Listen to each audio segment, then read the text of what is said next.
So our finale guest is here for a reason, Dr. Eric Roman, someone who I admire and has done so many things in this dental world. He is our perfect finale to wrap this together. We're going to ask him all the same questions, but if you have questions for him in the chat, please ask him. So Dr. Eric Roman, tell us a little bit about your journey to get started. I'm going to ask you about your first job in a second, but give us a journey summary. Journey, Paul. Wow. My journey started, I only knew one thing as a dentist. Graduated dental school in 2007, and my entire journey was founding, building, growing, and exiting DSOs. And along that journey, I just over about 9 years, I hired and trained over 100 incredible associates, some of the best performing associates. And so when I got done with that portion of my life, instead of doing it again, I decided I wanted to teach other people how to do it. And so I spent years teaching other DSOs how to take great care of their associates and how to assure the success of their doctors. And then I was due for another little shift and transition. It's like every once in a while, my body it needs to change, right? Yeah. And so now I operate a company that is focused on helping us professionals in the dental industry achieve work-life harmony, like lasting enjoyment. So I just try to help people enjoy their dental lives. That's what I do. I love it. And we're going to, please feel free to ask Eric some questions. We'll have some wrap up after if anyone's hanging around, but I want to spend some time on this. Let's just be real about it. Dentists aren't as happy as they may seem, right? You said in the chat, loneliness is a problem, burnout's a problem. And I want to just dispel this. Does it matter if you make a lot of money? Does that make you happy? Or have you met some dentists who make 7 figures and are super unhappy? Paul, would you believe me if I told you that there's actually an inverse correlation, negative? Like, I find that as doctors, I have helped people make 9 figures. Like I have coached people that have made extraordinary amounts of money, and they are as or more unhappy than the people making $150,000 a year. So, Paul, money. So what that missing piece, what is that? I mean, because I think this is shocking to a lot of dental students. I would be to me, and it could be even to me now. So I think someone gave me 8 figures for doing something. No way I could be unhappy. Is this a dentist thing? Is it a people thing? Is it a combination? Is it part of our training? Is it because we don't pay attention to building this muscle, whether it's emotional or mental? Tell us a little bit about that.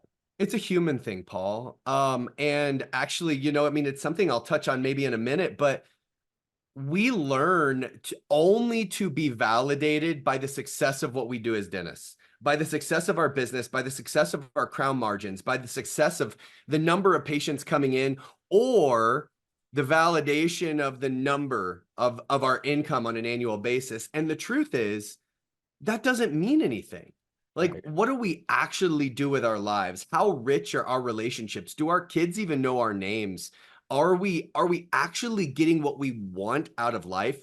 And when you only learn to validate by dentistry or by money, you actually learn not to validate by the things that matter most. Hey, how easy is it to get validated inside of a marriage or a relationship? They can actually be really devalidating, right? Nobody tells us those tools.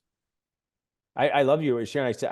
This is an idea maybe we can work on together. I always thought of it. I want to do a special program called "Help Me, I'm Married to a Dentist. What do I do?" Because I think that it's very difficult to be married to a dentist. I think if your spouse is a non-dentist, they might not understand all the energy that happens. I mean, I was just at a lunch today with my office manager and consultant, and I said, there's a lot of negative energy in a dental office, and taking that home is difficult. So now let's go back to it for a second. I'll get back on track. Your first job. What was your first job prior to being a dentist? I stocked shoes in the back room of a Foot Locker where they would Wow. only occasionally let me out. It was That's like cardboard and dust. That was my job. well, you learned some. I'm sure you learned some systems when the salesperson brought back 10 boxes that nobody wanted anymore and said, "Hey," or didn't want, and say, "Hey, Eric, put these back." So, you graduated dental school. When were you? You were a little younger than me. I'm 07, 2002. 07. Gotcha. Yeah. So you've trained 100 associate dentists, right? Yeah, And well more than that now. yeah, what is some avoiding mess ups? What should they be doing to avoid mess ups? Some D4 is spending time in this chat with us. They're listening to this on demand. They happen to cross by this moment. What should they do to avoid making errors in their first job? I'd say two things. The first thing is that it's funny how little planning often goes into to us picking our career path as dentists. In other words, what are your expectations for your experience? What do you actually want to accomplish as a clinician? And the answer isn't get faster. That's actually not a legitimate target. Like really getting dialed in to the type of clinician and type of experience that you want to have. And then when you can see that picture, then A, you have to be militant about making sure that the practice you're choosing is going to give a pathway, but B, you got to build a strategy. You aren't Yeah. just going to show up and all of a sudden be it. But more than that, Paul, I'd say my number one all-time Eric Roman like coaching point is that the single most important from the day you start your career to the day you end your career, single one thing is case acceptance, is Yeah. being extraordinary. And what most of us don't understand is we think we graduate dental school with case acceptance skills. No, you actually have none. You have no idea how to get somebody to actually pay full price for this stuff that we do. And the difference between just 10% better case acceptance over your career is literally millions of dollars. Most And people more don't realize happiness it. because you know what's interesting? It was that joke where I was making with Karen. It's kind of demoralizing when people tell you they don't want what you're selling, right? Like I do Job Connect, and in general, people are thrilled to get it. I mean, they give me grief. They're dentists; they can give you grief about anything, right? But in general, people go, "Oh, I want to, hire an associate." If I do something with Dental Nachos, yes, I have to like kind of annoy them to come to an event, but like they kind of want to be there. But sit with it for a minute and be like, nobody wants what we're selling, That's right. and but what we sell is transformative. Yep. So it's, and I am totally with you. I also think that dental school trains us to do case acceptance like we're talking to other dentists and not our Totally. patients aren't another dentist. Patient So education is actually not the key to case right. acceptance. It is a thing still, but like this is really about psychology and understanding and seeing a human being where they are. Like I wouldn't, if you knocked out my front tooth right now, Paul, and you told me that I get to choose between going with my family to Disney or like getting an implant and a crown, I'd have a hole in my face and I'd be at Disney with my Yeah. family. And I've got no lack of dental education, right? It's about my values and what matters to me. I mean, you're so right. I mean, when I inspire dentists to consider hiring an associate, I say, do you want to unlock more freedom, more free time with your family, fewer hygiene checks? All those are emotional, right? So when I talk to Right. someone about doing dentistry, I say, when you go to your granddaughter's recital, your dentures will look good. But when you Yep. go to the after party, you're not gonna be able to eat with them unless you have implants. Like, do you want to eat at the after party? I'd want to eat at Right. the after party.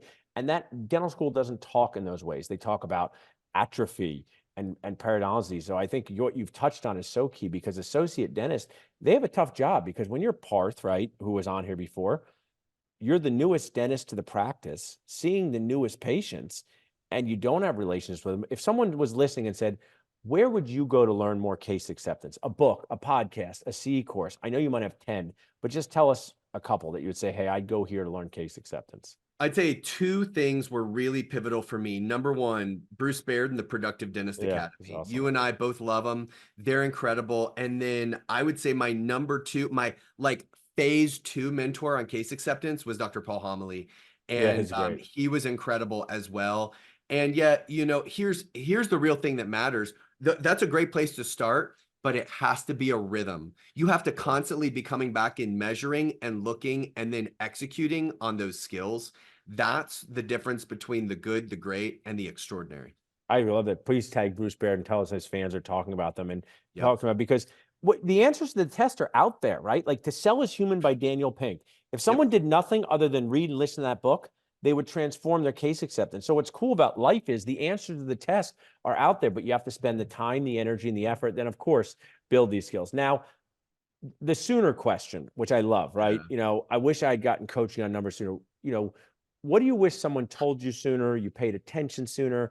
Could be with family, could be with professionally. You said, hey, if I had done this sooner, I might have more time, more money, more freedom. What's that for Eric Roman? Paul, this hurts, dude, because my identity as a human became that I'm a dentist. In other words, that was the only way that I knew to validate who I was in the world. And what I learned too late was that dentistry was just something that I did, but it wasn't who I was. I've spoken to so many dentists that are at a late career, and I asked them, like, if I asked you, who are you, but you can't tell me anything about your career as a dentist, like some of them have actually cried because they don't Yeah. even know what to say. And so what I'm saying is that create some boundaries between what you do and who you really are. Yeah. Who I really was a father and a husband, and I failed at those things early in my career because I was so focused on validating myself through how big a business I built, how many people I hired, all the growth. I focused so much energy there, and I didn't focus on how to build great relationships. I had no friends.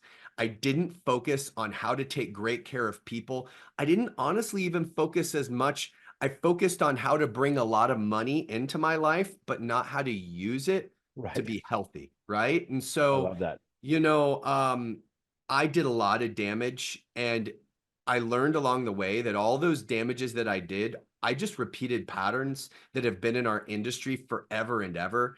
And man, I hope that with things like this, we can give people options to where they can choose not to repeat those patterns that our quote forefathers and foremothers have done. I think, I mean, I wish we're going to capture that portion. That should be shown to every D1 dental student because you know what, Eric, it's easy to forget when you're playing a game, whether it's sometimes it's sports, sometimes it's life, sometimes it's dentistry. It's easy to get caught up in that game. And sometimes flat out, it's necessary. You know, when I tell people, oh, you want to start up a dental practice, right? It's going to be more important than your family for that first year. That's So do you right. want it to be more important? Because if the startup doesn't work, you can't feed your family. So these things that happen that are normalized inside of dentistry, we need to adjust. I love that share with your new program. When people reach out to you, Eric, Yeah. you share so much value. People can text Roman to 215-798-9897. But if someone's watching right now and they want to reach out to you, can you check in with you for a consult? Can they find out about what you're doing next? Tell us more about that. Dude, super simple. Dr. Dr. EricJRoman.com. DrEricJRoman.com. It's like that little logo right there. And if they want to email me, Eric at DrEricJRoman.com, we can book a call. We can just talk about life. You know, like I enjoy that. That's part of my contribution to what we do is I just enjoy talking to people and listening and offering unsolicited advice. So Yeah. that's an easy way to connect with me. Instagram, Dr. Eric J. Roman. I'm everywhere.